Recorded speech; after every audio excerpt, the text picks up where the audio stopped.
வணக்கம். நான் உங்கள் இளங்கோர். இப்போ இன்ஸ்டாகிராம், ஃபேஸ்புக்கு, யூடியூப்பில் என்ன நடந்துக்கிருக்குன்னா, மக்கள் நிறைய பிரச்சனைக்குள்ளாகி பாதிப்புள்ளாகி நிறையா போராட்டங்களையும் மறியலையும் பண்ணிக்கிட்டு இருக்காங்க. அப்படி இருந்தும் ஒரு சில பேர் முட்டு கொடுத்துக்கிட்டு இல்லை ஒரு வாரம் தானே ஆச்சு, 10 நாள் தாச்சுன்னு சொல்கிறாங்க. ஏன் நண்பர்களே, ஒரு அரசு சரியில்லைன்னு சொல்லி ஒரு அரசை மாற்றுறோம். அந்த அரசு நல்லா பண்ணும்னா மாற்றுறோம், அது நம்ம மேலே தப்பு இல்லை. ஆனால் அந்த அரசுக்கு காலை கொடுக்கணும்னா அது எப்படி? அப்போ அரசியல் கற்றுக் கொடுக்க போறீங்களா? நீங்கள் புதுசாக வந்த அரசியலுக்கு நீங்கள் அரசியலாக கற்றுக் கொடுக்க போறீங்க. நம்மளாம் அரசியல் கற்றுக் கொடுக்க முடியாது, அவங்களுக்கு அரசியல் தெரியணும். ஆம் நண்பர்களே, இப்போ எல்லாருமே இன்ஸ்டாகிராம், ஃபேஸ்புக்கில் என்ன சொல்கிறாங்கன்னா, இப்போ தானே புதுசாக வந்திருக்காங்க, போக போக சரியாயிரும், போக போக சரியாகும்னு சொல்கிற உங்களுக்கு நான் கேட்குறேன், உங்கள் வீட்டில் ஒரு 10 வயசு பிள்ளைய கெடுத்தாவோ, அல்ல அடித்து கொன்னாவோ, அல்ல ஒரு பாட்டியை கையை உடைச்சாவோ காலை உடைச்சாவோ நீங்கள் எப்படி ஃபீல் பண்ணுவீங்க? இல்லை நாளைக்கு பார்த்துக்கணும்னு சொல்லுவீங்களா? இல்லை அரசியல் அவங்க படிக்கிறதுன்னு சொல்லுவீங்களா? என்ன இது பிக்காடித்தனமாக இருக்குது? ஒரு அரசு சரியில்லைன்னு மாற்று அரசை நம்ம தேர்வு பண்ணுறோம்னா அந்த மாற்று அரசு எவ்வளோ வேகமாக போர்க்கால நடவடிக்கை எடுத்து மக்களுக்கு நல்லது செய்யணும், எந்த இடத்துலையும் வன்முறை இல்லாமல் பார்க்கணும், எந்த இடத்துலையும் தவறு நடக்காமல் பார்க்கணும். அதுக்காகத்தான் நம்ம மாற்றி அரசுக்கு ஓட்டு போடுறோம். அதை ஓட்டு போட்டுட்டு இந்த ஏற்கனவே இன்ஸ்டாகிராமில் முட்டு கொடுத்த மாதிரி இன்னும் ஒரு சிலர் முட்டு கொடுக்காங்க. இதுக்கு டிஎம்கே காரணம், ஏடிஎம்கே காரணம், அது காரணம், அதெல்லாம் இல்லை. இதுக்கு நம்ம தான் காரணம். எதை சூஸ் பண்ணுறேன்னு தெரில, எந்த தப்பையும் டக்குன்னு செஞ்சிடுறோம். ஒரு இளம்பெண்ணை கெடுக்கிறது குற்றம், தன் மனைவி விட்டுட்டு அடுத்த மனைவிட்டு போகிறது குற்றம், ஒரு வீட்டில் கலாங்கிற குற்றம், கஞ்சா கடை குற்றம், தண்ணி இது பூரா குற்றம். தெரிஞ்சென்ன பண்ணுறோம்? நம்மளோட தனி மனித ஒழுக்கம் இல்லை நண்பர்களே, அது ஒரு காரணம். அந்த தனி மனித ஒழுக்கம் இல்லாத இப்போ இன்ஸ்டாகிராமில் முட்டு கொடுக்க ஆரம்பிச்சிட்டாங்க. எல்லோரும் அந்த விஜய் சாருக்கு ஓட்டு போடுங்கன்னு சொன்னவங்கலாம் இப்போ முட்டு கொடுத்து தப்புன்னு கண்டிங்க.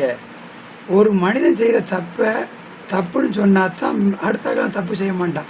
இல்லை அரசாங்கம் கண்டிக்க முடியலையா, பொதுமக்கள்கிட்ட விடுங்க, அந்த குற்றம் பண்ண வேண்டாம், பொதுமக்கள்கிட்ட விடுங்க. அவங்க அந்த பழைய ஏற்பாட்டுகளில் பழைய காலங்களில் கல்லெறிஞ்சு கொண்டாங்கல்ல, அது மாதிரி கல்லெறிஞ்சு கொண்டு போகிறாங்க.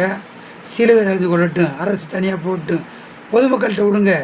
அதை போட்டு எதுக்கும் அடப்பு கொடுத்துக்கிட்டு முட்டு கொடுத்துக்கிட்டு இருக்காது மக்களே. நாடு முழுவதும் தீயா போனால் வீடு மட்டும் ஏது அப்படின்னு சொல்லி ஒரு பாட்டு இருக்குது. அவன் வீட்டில் தப்பு நடக்குது, அவன் புள்ள கெடுக்கப்பட்டா என்ன, அவன் புள்ள செத்தா என்னன்னு நீங்கள் நினைக்காதீங்க. நாளைக்கு உங்கள் வீட்டுக்கும் வரும். அதுக்கு முன்னே நீங்கள் கேர்ஃபுல்லாக இருங்க, எச்சரிக்கையாக இருங்க. தவறுக்கு என்றைக்கும் முட்டு கொடுக்காதீங்க. தவறு செஞ்சவனுக்கு கண்டிப்பாக தண்டனை கொடுக்கணும், அது யாராக இருந்தாலும் சரி. அப்போ தான் அடுத்தடுத்து தவறு செய்ய மாட்டாங்க. தவறு செய்யக்கூடாதுக்கு தான் தண்டனை. இல்லை தவறு செஞ்சவனுக்கு முட்டு கொடுத்தீங்கன்னா நீங்கள் மேலும் தவறு செய்ய சொல்லின்னு அர்த்தம். அதனால் நண்பர்களே, அந்த தவறு செஞ்சவனுக்கு முட்டு கொடுக்காதீங்க. அரசு கண்டிக்க மறுக்குதுன்னா அந்த அரசுக்கு முட்டு கொடுக்காதீங்க. ஒரு அரசு சரியில்லைன்னா மறு அரசை நம்ம தேர்வு பண்ணியிருக்கோம். அந்த அரசு போர்க்கால அடிப்படையில் ஆக்ஷன் எடுக்க வேண்டியான பதவி, பட்டம், அதிகாரம் எல்லாத்தையும் உங்களுக்கு கொடுத்தாச்சு. எல்லா போலீஸ் உங்களுக்கு தான் இயங்குது. நீங்கள் சொல்கிறத போலீஸ் கேட்கும்ல, நீங்கள் சொல்கிறதான சட்டம். அதனால் வேகமாக செய்கிற தப்புகளை தப்புன்னு சொல்லி தப்பு செஞ்சவங்களை தண்டிக்க பாருங்கள். தப்பு செஞ்சவங்களுக்கு முட்டு கொடுக்காதீங்க. ரெண்டாவது, அரசு இப்போ தான் வந்திருக்குன்னு சொல்லாதீங்க. அரசு சரியில்லைன்னு தான் மறு அரசை மாற்றி வச்சுருக்கோம். அதனால் இந்த அரசாவது வேகமாக போர்க்கால அடிப்படையில் ஒரு தவறை செஞ்சவனுக்கு ஆக்ஷன் எடுக்குன்னு சொல்கிறத கேட்டுக்கிறேன். நண்பர்களே, இன்ஸ்டாகிராம், ஃபேஸ்புக்கை பார்க்க ரொம்ப அருவருப்பாக இருக்குது. நல்லதுக்கு போடுங்க, உங்கள் சம்பாத்தியத்துக்காக போடாதீங்க, நல்லதுக்காக போடுங்க. மக்கள் அறிவுபூர்வமாக சிந்திக்க போடுங்க, மக்கள் நல்லா தெளிவாக இருக்கு போடுங்க.